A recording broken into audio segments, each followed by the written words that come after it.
Tyler Motte heads to the Tampa Bay Lightning for just 1 year and $800,000. Is there anything that could have been done to get Mott back in New York with the Rangers? We discuss this as well as the 22nd anniversary of 9/11. All this and much, much more on today's episode of Locked On New York Rangers. You're Locked On the New York Rangers, your daily podcast on the New York Rangers. Part of the Locked On Podcast Network, your team every day. Welcome back, Blue Shirts fans, to episode number 896 of the Locked On New York Rangers podcast. I'm your host, John Chick. Just want to thank you guys, as always, for making Locked On New York Rangers your first listen every day. We are free and available on all platforms, including YouTube, and we are, of course, part of the Locked On Podcast Network, your team every day. So Tyler Motte, the latest domino to fall in free agency here. I think by now a lot of us had kind of come to the realization and accepted the fact that he probably wasn't going to be back with the Rangers. I mean, I felt it was probably less than 50-50 even going into the offseason. But you see the Rangers make a couple of moves, bring in a couple of free agents from around the league, filling out their roster. And it just started to look like there's probably no room for Tyler Motte. And my first reaction to seeing Tyler Motte sign with the Tampa Bay Lightning, and I tweeted this out yesterday, is that I don't think he's going to be available at the trade deadline this season. I know a lot of us kind of joke that, just let him sign with somebody else. And then we get to the trade deadline this year. We can bring him back for a third straight year.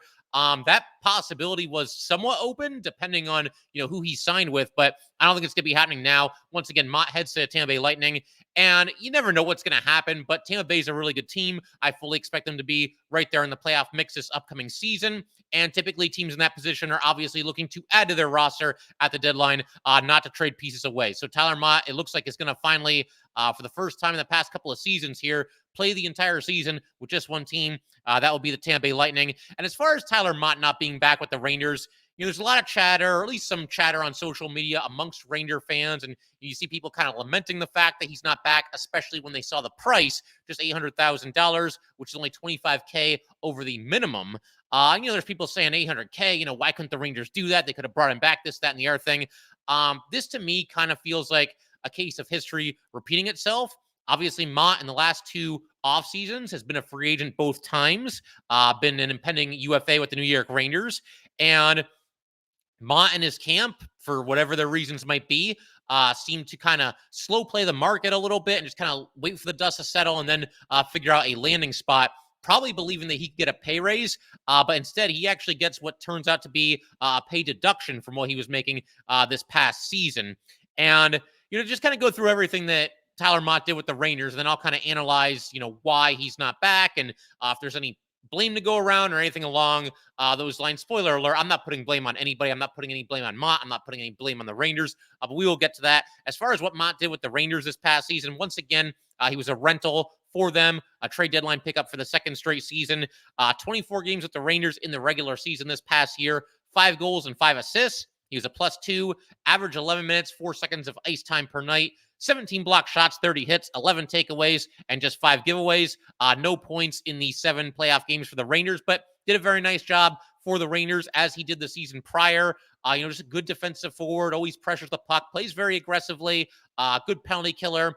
Seemed to be very well liked by the fans as well as his teammates, and just a really solid all-around, fourth line player. He's somebody that, as far as prototypical fourth line players, I think Tyler Motte is it. Again, a defensive player. He's a pest out there, difficult to play against, and somebody that can contribute offensively from time to time as well. But something else that I thought of when this happened, when I saw that Tyler Motte, first of all, the beginning of the offseason when free agency begins and he's not signing with the Rangers, he's still not re-signing with the Rangers, et cetera, et cetera. But now he goes to Tampa for, again, just $800,000. Something that's very possible here that I think we all need to finally acknowledge. It is possible, not a guarantee, I don't know this for sure, I'm just tossing it out there. It is possible that Tyler Motte just doesn't really want to play in New York with the Rangers. He ends up signing for, with the Senators last year, for not a whole lot of money, about $1.3 million, and now for significantly less than that, $800,000. It's time to acknowledge this as a possibility that Tyler Motte, the Rangers just aren't his first choice. And if that's the case, that's okay. These players are human. They, for whatever the reasons might be, they have every right to sign with this team, sign with that team, avoid this team, avoid that team, whatever the case might be. They're free to make their own decisions, obviously. But I mean, you look at the way the offseason has unfolded the past 2 years here. The ball has mostly been in Tyler Motte's camp. I think the fact that, the Rangers have acquired him twice at the deadline, 2 consecutive seasons, that tells me that if the price was right, they like Tyler Motte and they would like him to stick around. But there was another report, and this came from Larry Brooks. He tweeted this on Twitter the other day, or X or whatever it's called now. That Tyler Motte and his camp, they were looking to get about $2 million per season this going into the season here, and obviously they fell well short of that. But if you're the Rangers, you're in a situation here where you've got precious little cap space to work with.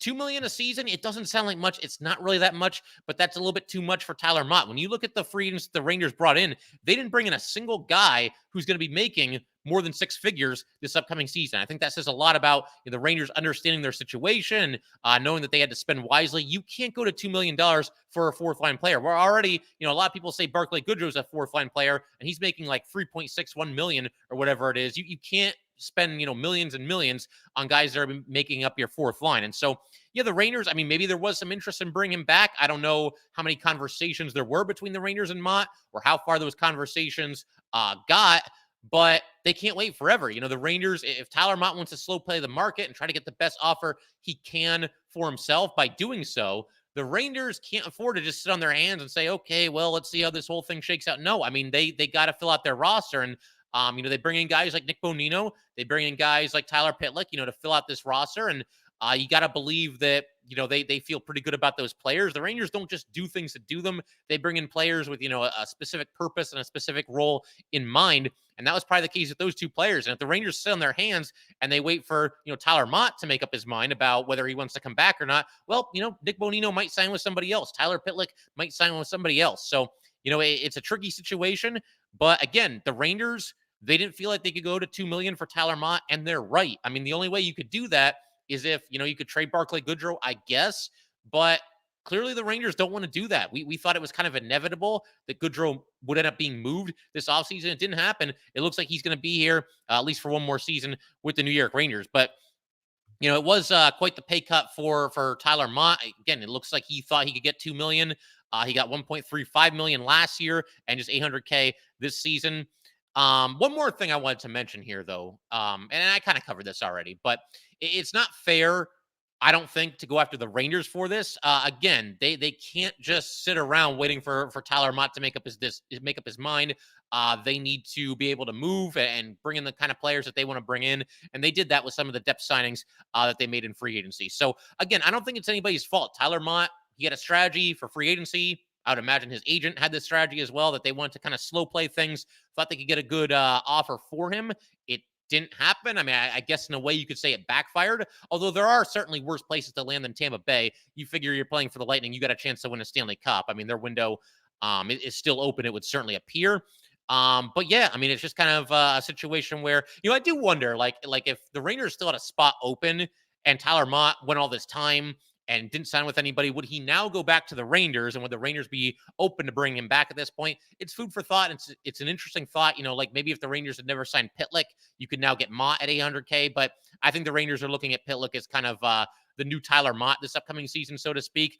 And I got to say, nothing but the best to Tyler Motte with the Tampa Bay Lightning. I will say, though, we always talk about how the Rangers always seem to get burned by their former players.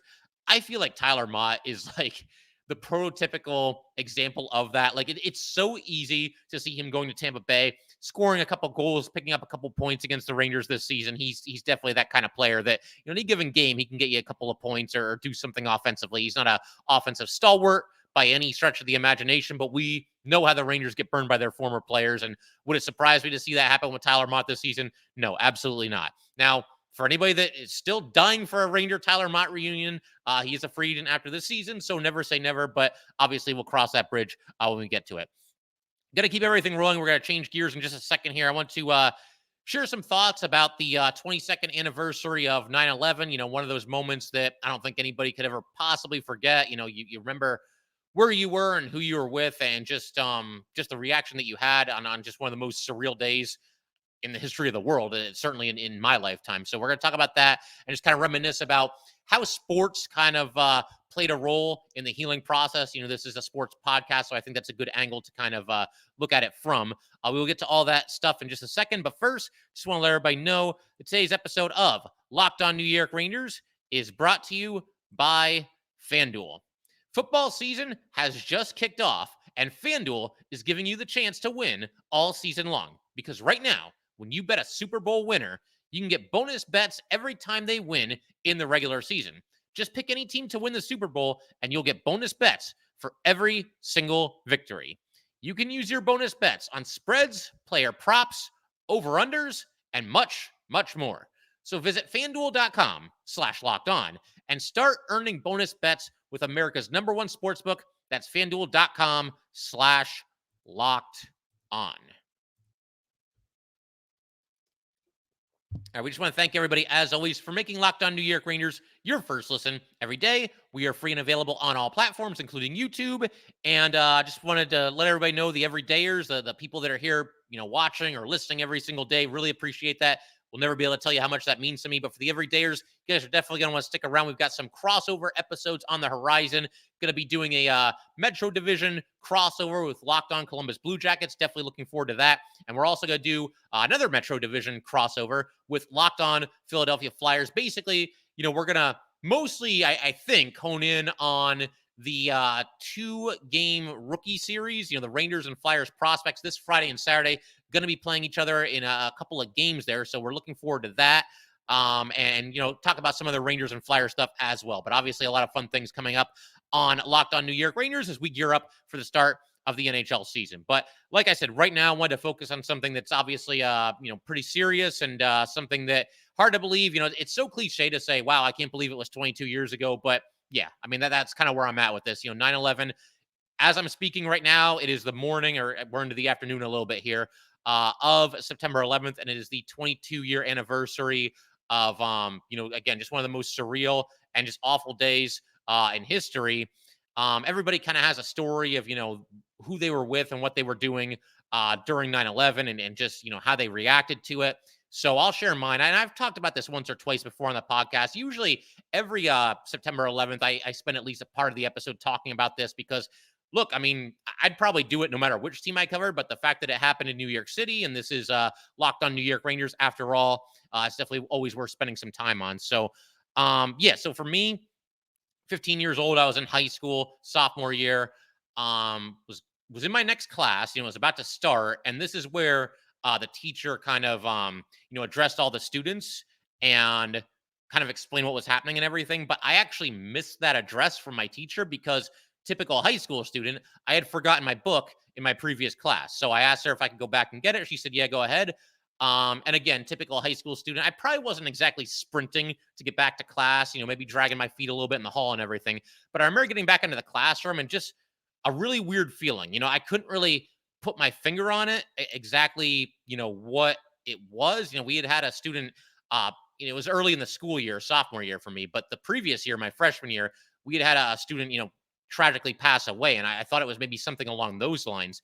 But, she had already finished telling the class everything that had happened. So I sit down and I'm kind of like asking my classmates, what's going on? What's happening here? And they kind of filled me in, but it's one of those things where I don't think I really grasped it or like really understood what had happened until I got home that day. And then you put on the news and you see these, horrible images, just these, I mean, it's impossible to ever forget them, ever get them out of your head. You see these planes, flying into these buildings.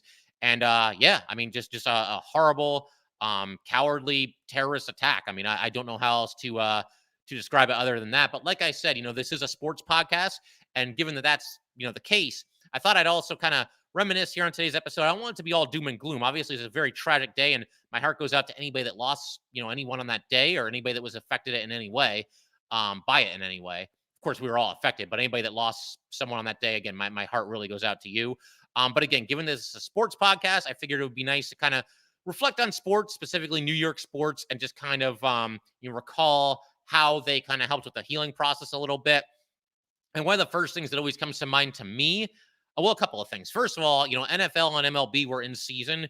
NHL wasn't quite there yet. But you had with the NFL, one of the weeks was canceled. I was originally scheduled to go to 49ers at Jets. I'm a big Niner fan. That's I've let that cat out of the bag a couple of times on this podcast that I'm actually not a fan of either the Giants or Jets. I pull for them a little bit, but I've always been a Niner fan. But I was going to 49ers against the Jets in New York, and that was going to be week 4. It actually ended up being week 3 because they moved, week 2 back to the end of the season. And so I went there, and I'll never forget, they do this quite a bit now, but this at the time I think was kind of a new thing. Just the image of the gigantic American flag, being held across the entire football field. And I think the players, if I remember correctly, I don't know this for sure, but I think the players were maybe among those, holding the flag on their respective sidelines. And, the 49ers won that night, but I think just being in that stadium, the thing that I remember the most is that image, everybody just kind of holding the flag and just kind of feeling like, hey, we're all in this together kind of a thing. It was, if you want to look at a silver lining, it was very unifying. I felt like, people in this country were all kind of together in the aftermath of 9/11. Everybody was just kind of watching out for each other. And yeah, I mean, it was great to see the 49ers winning everything, but that night was about a heck of a lot more than that. And I'll be honest, there's also just a little bit of trepidation, being in a football stadium. I mean, 9/11 had happened like 2 weeks before that, maybe 3 weeks before that. And obviously, the target was heavily populated areas. And, here we are in a football stadium, but you do have to get back to, living your life. And, fortunately, nothing happened that night. And again, it was a good place to be because you're surrounded by a lot of people and just very, very nice. Obviously, it doesn't make up for any of the lives lost or anything like that, but it was nice to see football get back underway. And baseball, I remember baseball playing a big part of the recovery process as well. You had the Mets that season who, before 9/11, they were really down in the standings. I mean, it looked like they really had no chance. And then 9/11 happens and they come back. And everybody remembers the big Mike Piazza home run. He had a 2-run home run in the 8th inning to put them up by a run against their rival Braves, and they won that game. So that was great. And the Mets, they made a little bit of a run at it that season. Everybody thought they were pretty much cooked.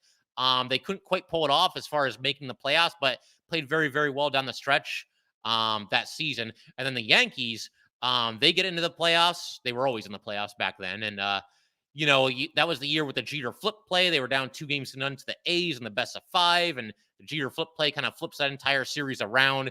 Yankees come storming back. They win that series. They make it to the World Series. Just a phenomenal World Series between themselves and the Diamondbacks. And unfortunately, it ends in heartbreaking fashion because, the Yankees up by 1 run in the 9th inning in Game 7. Mariano Rivera's on the hill. You figure this game's over.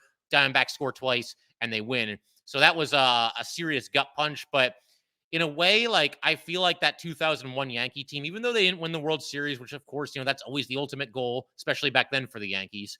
But I feel like that team in a way kind of had a higher purpose. It wasn't about winning the World Series so much as it was about, kind of just lifting people up and specifically lifting New York City back up after, it had been knocked down. And they certainly did that. People, the Yankee Stadium was just electric during that playoff run.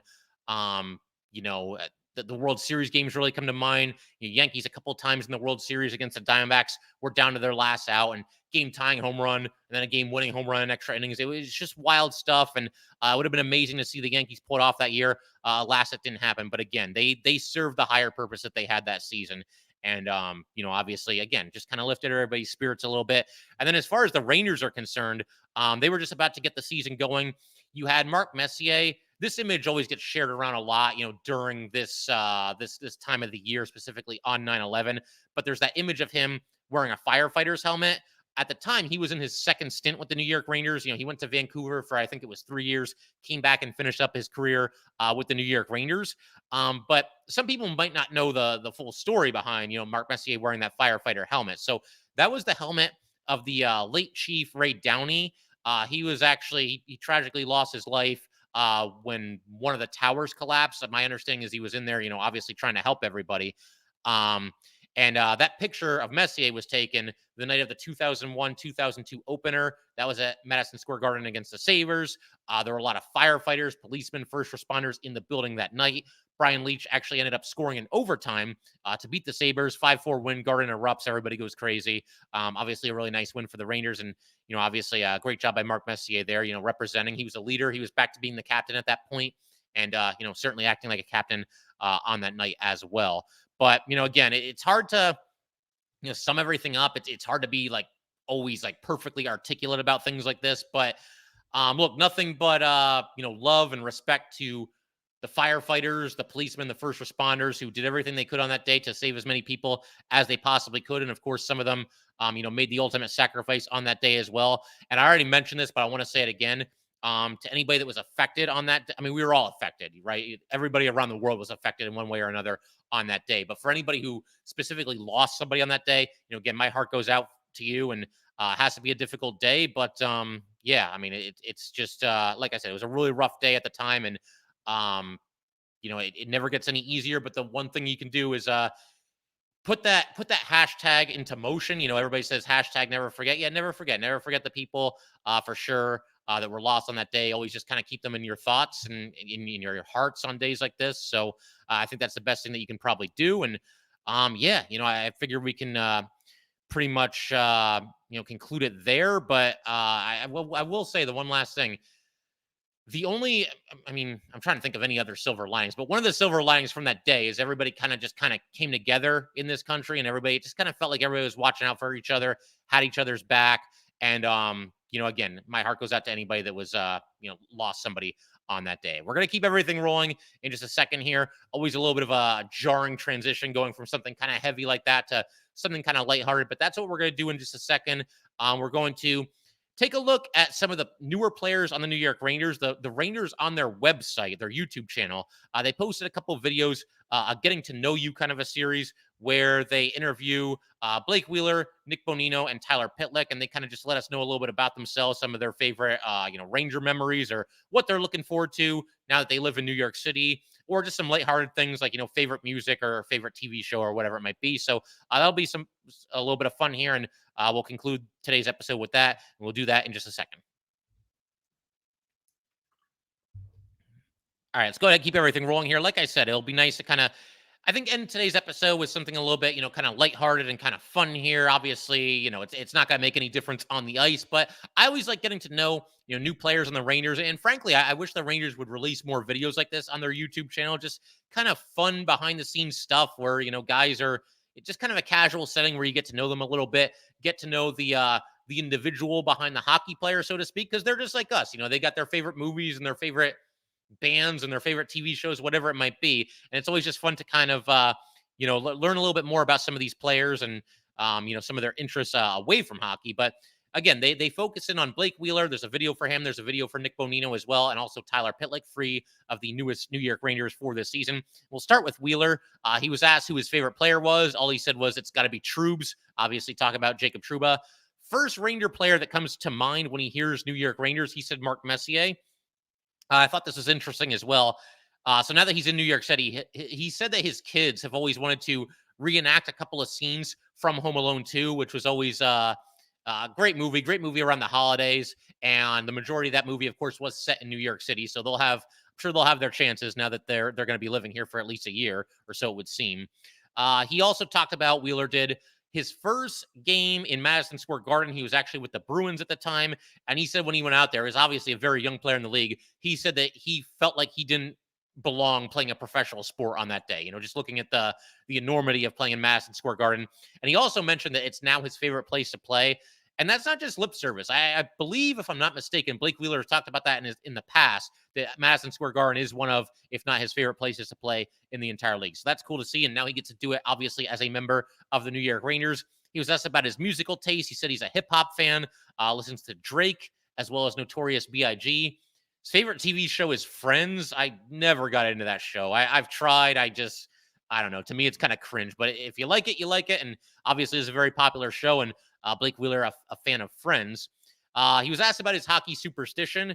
And this is kind of interesting to me. He said he doesn't have anything big, but he always puts all of his right pieces of equipment on before his left pieces of equipment. And growing up, the sport that I played the most was always baseball. And I did the exact same thing. There's never been a time where the left sock or the left, spike goes on before the right side. So I can relate to that. I think a lot of people do it that way. And we're going to find out more about that in just a second. There's another example of it coming up here. He was asked about social media, but he said he deleted all of his social media a few years ago, which I don't know. I feel like if you're a pro athlete, that's kind of the way to go. It's just a lot of noise and distractions, and it can be an ugly place. We'll just leave it at that. Social media can be an ugly place at times. Asked about his favorite subject in school, he said history. And he was also asked about having dinner with one dream guest, and he said Abraham Lincoln. He mentioned that him and his son are both big history buffs. So that was kind of an interesting answer from Blake Wheeler there. Moving on to Nick Bonino, learn a little bit more about obviously the former Penguin and the former just about everything else. Bonino's really bounced around the league, but he too was asked about the first New York Ranger that comes to mind when he hears Rangers, and he too said Mark Messier. Said the first thing he wanted to do in New York City was get his house set up and just get used to the area. Why not? He's got a family moving to New York City with him. Was asked who he learned the most from in his life, and he said his grandfather. Said his grandfather was instrumental in everything that he did. He was asked about his favorite season in New York, and he said hockey season. You can't go wrong with an answer like that. Really, when you think about it, there's two seasons. There's summer and there's hockey season, and we're about to get to the good one here. Summer's good too, but I miss hockey like a lot of you do. Favorite TV show, he said Curb Your Enthusiasm or It's Always Sunny in Philadelphia. It's Always Sunny is hilarious. I've seen a bunch of episodes of that. I haven't seen them all, but it's funny what I've seen. Curb Your Enthusiasm, I've only seen a few episodes, but I feel like that's a show I would like. I should probably give it a little bit more of a chance. You guys can let me know in the YouTube comments if you so desire. He was asked about his favorite sport besides hockey. Said he played a bunch of them growing up, but right now it's probably pickleball. Apparently, he's been dabbling in pickleball a little bit in the offseason. These pickleball people, man, they're out of control. I play a little bit of tennis, and it's crazy because you go to play tennis, and we're the only tennis court being used, but there's like 10 pickleball courts being used. It's kind of wild how much that's taken over in a short amount of time here. He, too, said his favorite subject in school was history. His dinner dream guest was Larry David from Curb Your Enthusiasm and Seinfeld fame. We can move on to Tyler Pitlick. He was asked when he hears Madison Square Garden, what word comes to his mind, and he said iconic.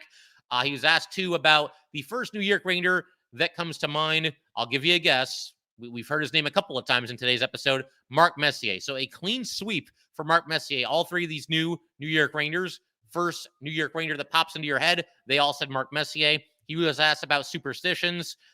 He said he gets new laces for his skates before every game and a new stick before every game. That's interesting to me because I feel like, if you have a game where you score a goal or it was just a good game for your team, you played well, team gets a convincing win, why are you going to go with a new stick? I mean, I guess, you can afford it. Those hockey sticks aren't cheap, but obviously, it's taken care of for him. But I found that interesting. If you have a good game with a hockey stick, I'm not so sure why you would change it for the next game, but that's what he does. And he said he puts everything on from left to right. So the opposite of Blake Wheeler. He was also asked about his favorite season. He said winter. He said they're a Christmas family, and he wants to take his kids to see the big tree in New York City. So that's a great answer there. Favorite thing to do to relax is fishing. Favorite pregame hype song. He mentioned Young Jeezy as well as 50 Cent. Let's see. Favorite TV show. He said Breaking Bad. And the first thing he wanted to do in New York City, he said he was just excited to experience the whole thing. So good answer there. Nothing you can't really go wrong with an answer like that. And again, I'd love to see more videos, produced by the Rangers and tossed onto their YouTube channel. The more access that fans can have to players and kind of get to know them a little bit. And once again, know the individual behind the player. I think that's better. You just make more of a connection with them. And I learned a few new things about some of these New York Rangers here today. That is for sure.